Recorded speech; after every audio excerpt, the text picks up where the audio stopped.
L'extraordinaire voyage du fakir.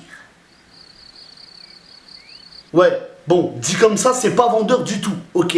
Et d'ailleurs, c'est peut-être même raciste. Mais bon, ça pue le film d'amour, ton truc. Et le film d'amour, c'est toujours pareil.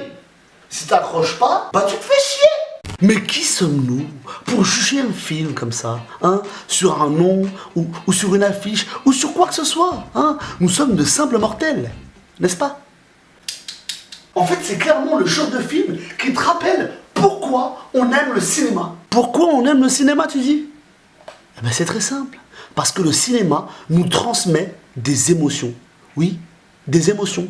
T'as des films comme ça, ils te donnent l'impression que ça t'attire pas. Ou tout simplement que c'est un film qui va être nul et que tu vas payer pour rien du tout. C'est un peu l'impression que j'ai eue pour ce film. Je vais te dire un secret. Eh ben bordel, comment je suis content de l'avoir vu. Ce film est d'une fraîcheur déconcertante. Il est beau, il est prenant, il est émouvant et surtout, je l'ai trouvé mais super original. Original! Original! Ah bah oui! Parlons-en, parce que c'est quand même l'histoire d'un mec qui rencontre l'amour, qui se retrouve dans un placard Ikea et qui finit par faire le tour du monde. Ou un peu... Ouais, j'extrapole un peu, mais bon, c'est un peu trop original là.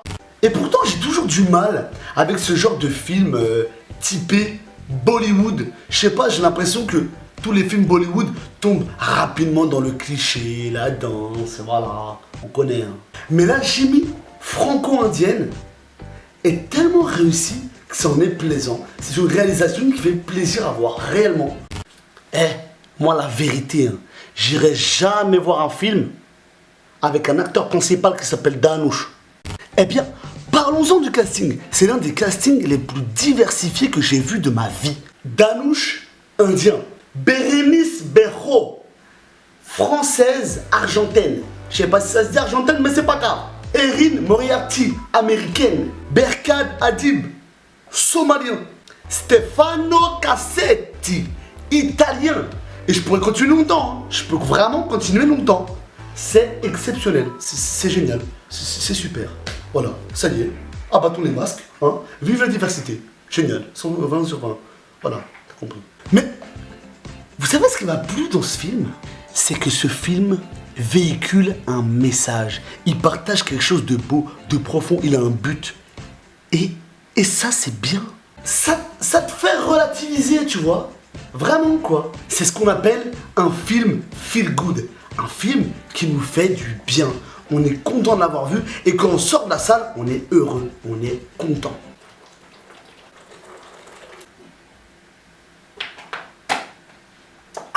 Un peu comme Slumdog Millionnaire.